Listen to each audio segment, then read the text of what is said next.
করতে করতে যদি সাগরের কানা মুতাবিক গুণগুলো করতে হাদিসের মধ্যে আছে ব্যক্তি যদি আল্লাহর কাছে হালাত নিয়মে যদি তওবা করে কিন্তু সেই গুনাহ আল্লাহ তাআলা মাফ করবেন কোন অবস্থাতেই সেবিকের গুনাহ আল্লাহ তাআলা কখনো মাফ করবেন না।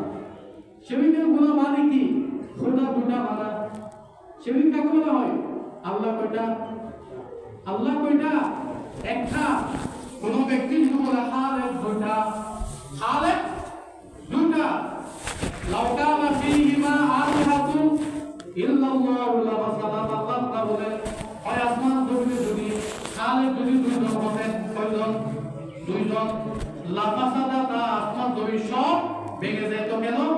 একজন হুদা বলতে এখন দৃষ্টি দাও, একজন হুদা বলতে এখন গুরুত্ব দাও, এইভাবে হুদায় হুদায় একতলাপ হইয়া আসমান জমিন কি হয়ে যেত? ধ্বংস হয়ে যেত। খোদা যেহেতু এক হুদা, যখন যা মনে চায় তাই করে। সেই হুদায় যখন মনে চায় মানুষকে ছেলে সন্তান দেয়, এক হুদা যখন যা মনে চায় মানুষকে কন্যা সন্তান দেয়, এক হুদা মনে চাইলে বৃষ্টি দেয়, মনে চাইলে রোদ দেয়, মনে চাইলে দিন দেয়, মনে চাইলে রাত দেয়। কোনো খারাপ নাই। কেন হুদা দুইজন? একজন। স্বামী স্ত্রী দুইজন ব্যক্তি, এই স্বামী স্ত্রী দুই মাসের কারণে স্বামী স্ত্রীর মধ্যে অনেক কথা হয়, হয়তো হয় না। কেন ব্যক্তি হয়তো দুইজন? দেখেন লুকমান আলাইহিস সালাম সর্বপ্রথম উচ্চারণ করলেন, হে আমার ছেলে, জীবনও শিরিক করবে না। আল্লাহ দুটা না একটা? একটা। আল্লাহকে একটা মানবা। যে সমস্ত কাজের মধ্যে আল্লাহ তাআলা শরীক, ওই সমস্ত কাজের মধ্যে কোনো ব্যক্তিকে শরীক করবা, এটা শিরকি গুনাহ। শিরক দুই কিসিম। শিরক কয় কিসিম? শিরক ফিজ যাত, শিরক ফিস সিফাত। একটা আল্লাহ তাআলা জাতের মধ্যে, সত্তার মধ্যে শিরক করা, ওটা দুটা মানা। ওটা কয়টা মানা? দুইটা মানা। আরেকটা হচ্ছে আল্লাহ তাআলার সিফাত, গুণাগুলির মধ্যে শিরক করা। যেমন কোন ব্যক্তি বলল আল্লাহ তাআলা যা দেখে, আল্লাহ তাআলা যা দেখে ফলানা ব্যক্তিও তা দেখে, তা শিরক হবে। কেন? আমাদের আকীদা বিশ্বাস, এই যে কোরআনের মধ্যে আছে আল্লাহ তাআলা সামিউন বাসীর, আল্লাহ তাআলা সব শোনেন, আল্লাহ তাআলা সব দেখেন। তো আমিও দেখি, আপনিও দেখেন, আল্লাহ তাআলা দেখেন, আল্লাহ তাআলা শোনেন। দেখেন, আমিও দেখি, আল্লাহও দেখে, আমিও শ্রবণ করি, আল্লাহ শ্রবণ করে, কিন্তু আমার দেখা আল্লাহ দেখার মধ্যে বেশ কম আসা নাই, আসা নাই। এতে দেওয়ালের বাহিরে কি আছে আমি দেখি না, দেখেন না, দেওয়ালের বাহিরে কি আছে আমি দেখি না, তবে আল্লাহ দেখেন। এই জন্য আকীদা কিতাবে লিখছে আমাদের আকীদা বিশ্বাস রাখতে হবে আমাবস্যার অন্ধকার রজনীতে, যে রজনীতে যে বাহির হলে নিজের হাত নিজে দেখে না, কেন? অন্ধকারের কারণে। সে অন্ধকার রজনীতে কোন গ্রন্থের মধ্যে যদি কোন পিঁপড়া যদি হাঁটে, ওই পিঁপড়া শুধু দেখেন না, ওই পিঁপড়ার পাশও আল্লাহ তাআলা দেখেন। সুবহানাল্লাহ। আমি আপনি দেখবো? বলেন না, আমি আপনি দেখবো? দেখি না, আল্লাহ তাআলা তা দেখেন। এই যে এটা হচ্ছে আল্লাহ তাআলার দেখা। আরেকটা কি জানেন? এই যে পিঁপড়া যখন হাঁটে, সামান্য সামান্য অবস্থায় যা আমাদের কানে জীবনও শুনবো না, ওই আওয়াজ আল্লাহ তাআলা শুনেন। সুবহানাল্লাহ। এটা আমাদের শ্রবণ, আল্লাহর শ্রবণ। আমাদের দেখা, আল্লাহর দেখা। বেশ কম আছে না নাই? বেশ কম আছে। এই আল্লাহর দেখা যেমন, কোন ব্যক্তি বলল আল্লাহর দেখা যেমন, অন্য ব্যক্তির দেখা তেমন, এটা কি হবে? শিরক, ইস্তিফাত। এটাও বড় গুনাহ। তো দেখেন লুকমান আলাইহিস সালাম নিজের ছেলেকে ওসিয়ত করলেন, ইয়া বুনাইয়া কিমিস সালাত, হে আমার ছেলে নামাজ কায়েম করবা। 2 নম্বর ওসিয়ত। লুকমান আলাইহিস সালাম নিজের ছেলেকে ওসিয়ত করলেন, হে আমার ছেলে ইয়া বুনাইয়া কিমিস সালাত, হে আমার ছেলে সদা সর্বদা নামাজ কায়েম করবা। ওয়ানহা আনিল মুনকার, গুনাহের কাজ থেকে তুমি বিরত থাকবা। ওয়াসবির আলা মা আসাবা, এবং কোন মুসিবত যদি তোমার কাছে আসে তুমি আল্লাহর উপর ধৈর্য ধারণ করবা।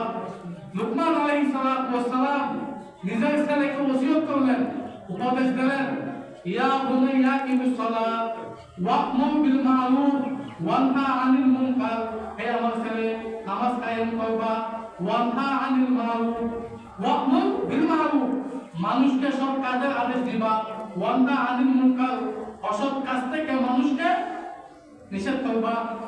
4 নম্বর ওসিয়ত, আল্লাহ ওয়াসবির আলা মা আসাবা, তোমার কাছে যদি কোনো বালা মুসিবত আসে আল্লাহর প্রতি ধৈর্য করবা, মানুষের কাছে যাবে না। লুকমান আলাইহিস সালাম এইভাবে নিজের ছেলেকে ওসিয়ত করলেন। তার মধ্যে নতুন একটা ওসিয়ত, আল্লাহর বড়াইতের কথা, আল্লাহর শানের কথা হযরত লুকমান আলাইহিস সালাম নিজের ছেলের সামনে ওসিয়ত করলেন। কি? ইয়া বুনাইয়া ইন্নাহা ইন তাকু মিসকালা হাববাতিন মিন খারদালিন ফাতাকুন ফি সাখরাতিন আও ফিস সামাওয়াতি আও ফিল আরদি ইয়াতি বিহাল্লাহ ইন্নাল্লাহা লাতীফুন খবীর। হযরত লুকমান আলাইহিস সালামের ছেলে যাতে গুনাহের মধ্যে যাতে লিপ্ত না হয়, এজন্য আল্লাহ তাআলা হযরত লুকমান আলাইহিস সালাম নিজের ছেলের সামনে আল্লাহ তাআলার শানের কথা, কুদরতি কথা লুকমানের ছেলের সামনে লুকমান তুলে ধরলেন। কি বললেন? ইয়া বুনাইয়া, হে আমার ছেলে, ইন্নাহা ইন তাকু মিসকাল হাববাতিন মিন খারদাল, অল্প একটা ছোট্ট দানা, ছোট্ট দানা, এই দানা যদি মিসকাল হাববাতিন মিন খারদালিন ফাতাকুন ফি সাখরাতিন, এই দানা যদি পাথরের মধ্যে থাকে, কোথায়? বিশাল বড় একটা পাথরের মধ্যে থাকে, অথবা আও ফিল আরদি, অথবা জমিনের গভীরের মধ্যে থাকে, অথবা ফিস সামাওয়াতি, আসমানে থাকে, ইয়াতি বিহাল্লাহ, ওই ছোট বিন্দুটা আল্লাহ তাআলা তোমার সামনে উপস্থিত করতে পারবে। এইভাবে লুকমান আলাইহিস সালাম নিজের ছেলেকে নসিহত করলেন। যে নসিহত আমাদেরও আমাদের ছেলে মেয়েদেরকে করা উচিত। তার মধ্যে নতুন একটা ওসিয়ত, হে আমার ছেলে, আল্লাহ তাআলার শান মান কেমন তুমি জানো। ওয়ালাউ আন্না মা ফিল আরদি মিন শাজারাতিন আকালামুন ওয়াল বাহরু ইয়ামুদ্দুহু মিন বাদি সাবাতু আবহারিন মা নাফিদাত কালিমাতুল্লাহ ইন্নাল্লাহা আজিজুন হাকীম। লোকমান বলে, হে আমার ছেলে, দুনিয়ার সমস্ত গাছকে যদি কলম বানানো হয়, দুনিয়ার সমস্ত গাছকে যদি কি বানানো হয়, কলম কলম, এই আসমান জমিনে যত গাছ আছে সমস্ত গাছকে যদি জমিন বানানো হয়, ওয়ালাউ আন্না মা ফিল আরদি মিন শাজারা, ওই জমিনের সমস্ত গাছকে যদি কলম বানানো হয়, এবং সাবাতু আবহারিন মা নাফিদাত কালিমাতুল্লাহ, ওই পৃথিবীর মধ্যে যত পানি আছে সমস্ত পানিকে যদি সিয়াই বানানো হয়, সমস্ত গাছকে কলম, সমস্ত পানিকে কি খালি, মা নাফিদাত কালিমাতুল্লাহ। এবং যদি আপনি দেখতে থাকেন আল্লাহ তাআলার শানের কথা, মানের কথা লিখতে লিখতে লিখতে লিখতে একদিন না একদিন কলম শেষ হবে, একদিন না একদিন ওই কালি শেষ হবে। মা নাফিদাত কালিমাতুল্লাহ, কিন্তু আল্লাহর শানের কথা, মানের কথা, কুদরতের কথা জীবনও শেষ হবে না। এজন্য আল্লাহ তাআলা বলেন, ওয়া ইন তাউযু নিয়ামাতাল্লাহি লা তুহা, হে আমার উম্মত, আমি তোমাদেরকে যে নিয়ামত দান করেছি তার জীবনে গনে একটা একটা গনে জীবনে শেষ করতে পারবো না। এগুলি সব আল্লাহ তাআলা বিশ্বাস করতে হবে। আল্লাহ যেমন বড়াই করো, আল্লাহ যত বড় সেভাবে বিশ্বাস আমাদের ভিতর নাই। এটা বলতে গেলে মুখে বলি, বাস্তবিক পক্ষে আল্লাহ শান মান, আল্লাহ আজমতের কথা, আল্লাহকে যেভাবে মানা উচিত, যেভাবে ভয় করা উচিত, সেই ভয় আমাদের ভিতর নেই। লুকমান আলাইহিস সালাম নিজের ছেলেকে ওসিয়ত করলেন, হে আমার ছেলে, তুমি আলাইকা বিমুজালাসিল উলামা, হয় তুমি আলেম উলামাকে বৈঠকে বসবা। ছেলেকে ওসিয়ত করলেন কেন? হয় তুমি যদি আলেম উলামার বৈঠকে বসো, আলেম উলামার মুখ দিয়া যে সমস্ত কথা বাহির হয়, এই সমস্ত কথার মাধ্যমে মৃত্যু কলব জীবিত হয়। সুবহানাল্লাহ। লুকমানে বলেছেন যে ছেলেকে আলেম উলামার বৈঠকে বসবা, এই বৈঠকে যদি বসো তাহলে এই মৃত কলব, যে কলবে সওয়াবের কাজ করে না, মানুষের কলব মরে যায় কখন? মানুষ যখন মসজিদ থেকে দূরে সরে যায়, মানুষ যখন ইসলাম থেকে দূরে সরে যায়, গুনাহের কাজ করতে করতে করতে করতে একেবারে সিনার মুখ যখন কালো দাগ পড়ে যায়, তখন মানুষের কলব ইন্তেকাল হয়ে যায়। মানুষের কলব মরে যায়, কালো দাগ পড়ে যায়। এই কালো দাগ সরাবেন কেমনে? লোকমানে বলে আলেম উলামার বৈঠকে বসবা। কাদের বৈঠকে? আলেম উলামার বৈঠকে বসবা। যে বৈঠকে দ্বীনের আলোচনা হয়, কোরআনের আলোচনা হয়, আল্লাহ এবং আল্লাহ রাসূলের শানের কথা হয়, মানের কথা হয়, এগুলির কারণে মৃত্যু কলব জীবিত হয়। সুবহানাল্লাহ। এই যে বৈঠকে বসা, হাদিসের মধ্যে আছে, কোরআনের আয়াত, আল্লাহ তাআলা যখন এভাবে বয়ান শুনলে ফায়দা কি শুনেন? আমরা তো বয়ান শুনি না, কোরআন হাদিসের কথা শুনি না। আল্লাহ তাআলা যখন আদম আলাইহিস সালামকে বানাবেন, তখন ফেরেশতাদেরকে ডাকলেন, ডেকে বললেন, হে আমার ফেরেশতা, আমি দুনিয়াতে একজন খলিফা নিযুক্ত করতে চাই। কাকে বলছে? ফেরেশতাদেরকে। কোরআনে ওয়াইস ক্বালা রাব্বুকা লিল মালাইকাতি ইন্নী জাইলুন ফিল আরদি খলিফা। হে আমার ফেরেশতা, আমি দুনিয়াতে একজন খলিফা বানাতে চাই। তখন ফেরেশতারা আল্লাহকে বলল, ক্বালু, ফেরেশতারা বলল, আতাজআলু ফিহা মান ইউফসিদু ফিহা ওয়া ইয়াসফিকু দিমা। হে আল্লাহ, আপনি যদি জমিনে খলিফা নিযুক্ত করেন, মানুষ বানান, তাহলে তা দুনিয়াতে গিয়ে ফিতনা ফাসাদ করবে। কি করবে? ফিতনা ফাসাদ। মানুষ হত্যা করবে, ভাইকে ভাই হত্যা করবে, স্বাস্থ্য ভাই শ্রেষ্ঠ ভাইকে হত্যা করবে। এইভাবে ফেরেশতারা আল্লাহকে বলছে। তখন আল্লাহ তাআলা তাদেরকে বলছে, হয় তারা আমি আল্লাহ ইবাদত করবে। তখন ফেরেশতা আল্লাহকে বলল, ওয়া নাহনু নুসাব্বিহু বিহামদিকা ওয়া নুকদ্দিসু লাক। হে আল্লাহ, এত লক্ষ কোটি কোটি ফেরেশতা আছে আপনার ইবাদতের জন্য, আপনার তাসবিহ করার জন্য। মানুষ আপনি কেন বানাবেন? মানুষের ইবাদত আমার প্রয়োজন নেই। কে বলছে? ফেরেশতা আল্লাহকে বলছে।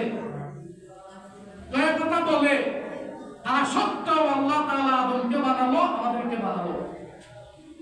তো এইভাবে মজলিস যখন হয়, হাদিসের মধ্যে আছে, তখন যে সমস্ত ফেরেশতা আল্লাহকে এইভাবে বলল, মানুষ বানানোর কি নাই? প্রয়োজন নাই। এই সমস্ত ফেরেশতাদেরকে আল্লাহ তাআলা ডাকিয়া বলে, হে আমার ফেরেশতাদেরকে আসো। সবাই উপস্থিত হয়। হয় তোমরা গিয়ে দেখো ফলানা গ্রামে, ফলানা মসজিদে এখানে কি হচ্ছে। সবাই ফেরেশতা উপস্থিত হয়। উপস্থিত হয়ে দেখে ওই মজলিসে আল্লাহ এবং আল্লাহ রাসূলের শান মানের কথা হয়। তখন ফেরেশতারা গিয়ে আল্লাহকে বলে, আল্লাহ, ওই মজলিসে গিয়ে দেখি আপনি এবং আপনার নবীর বলে, আপনি এবং আপনার রাসূলের মানে একটা আলোচনা হচ্ছে। তখন আল্লাহ তাআলা হাসি তাদেরকে বলে, তোমরা না বলেছিলে মানুষ না বানাতে? তোমরা না বলেছিলে জমিনে খলিফা না বানাতে? তোমরা না বলেছিলে মানুষ দুনিয়াতে ফিতনা ফাসাদ করবে, আমি আল্লাহ ইবাদত করবে না? হয় তারা কেন ইবাদত করেছে? হে ফেরেশতা, তোমরা সাক্ষী থাকো, আমি আল্লাহ যে সমস্ত ব্যক্তি আমি আল্লাহ শানের কথা চলে, আমার নবীর শানের কথা চলে, এই মজলিসে যে সমস্ত ব্যক্তি উপস্থিত, আমি আল্লাহ তাদের গুনাহ মাফ করে দিলাম। সুবহানাল্লাহ। এইভাবে আল্লাহ তাআলা ঘোষণা দেয়। এজন্য লুকমান আলাইহিস সালাম নিজের ছেলেকে ওসিয়ত করলেন, আলেম উলামার বৈঠকে বসবা। তাদের বৈঠকে আলেম উলামার বৈঠকে বসবা। এজন্য ভাই, যেখানে ওয়াজ মাহফিল হয়, দ্বীনের আলোচনা হয়, কোরআন হাদিসের কথা হয়, আল্লাহ এবং আল্লাহ রাসূলের বড়াইতের কথা হয়, শানের কথা হয়, ওইখানে বসবেন। বসলে অনেক কি হয়? ফায়দা হয়। একটা হাদিসের মধ্যে আছে, এই যে কোরআন হাদিসের কথা, এই সমস্ত মজলিসে কিসের কথা হয়? কোরআন হাদিসের কথা হয়। একটা হাদিসের মধ্যে আছে, কোন ব্যক্তি শরীয়তে একটা মাসআলা জানলো, কোন বৈঠকে ঘটে মাসআলা, একটা মাসআলা জানলো, কিন্তু সে এখনো আমল করেন নাই। শুধু একটা মাসআলা জানলো, কিন্তু এখনো কি করে নাই? আমল করেন নাই। নবীজি বলেছেন সে ব্যক্তি 1000 নফল নামাজ পড়লে যে সওয়াব সেই সওয়াব আমার নামে লেখা হয়। এজন্য শরীয়তের মাসআলা শিখা অনেক সওয়াব। মাদ্রাসার মধ্যে যে সমস্ত ছেলেরা পড়ে এই সমস্ত ছেলেরা ফিকহ কিতাব মাসআলা কিতাবের মধ্যে বেশি সময় দেয়। কেন? প্রত্যেকটা মাসআলার মধ্যে আপনি আমল করেন কিংবা নাই করেন 1000 নামাজের সওয়াব লেখা হয়। আপনি যদি 1000 নফল নামাজ পড়েন 1000 নফল নামাজ যদি আপনি পড়েন এটা সওয়াব কবুল হয়েছে কি হয় নাই তা কি নাই গ্যারান্টি নাই। কিন্তু একটা মাসআলা জানলে এটা গ্যারান্টি আছে আপনার আমল নামায় 1000 রাকাত নফল নামাজের কি হয় সওয়াব হয়। আল্লাহ তাআলা সবাইকে আমল করার তৌফিক দান করুন। ওয়া আখিরু দাওয়ানা আলহামদুলিল্লাহি রাব্বিল আলামিন। সারা সুন্দর করে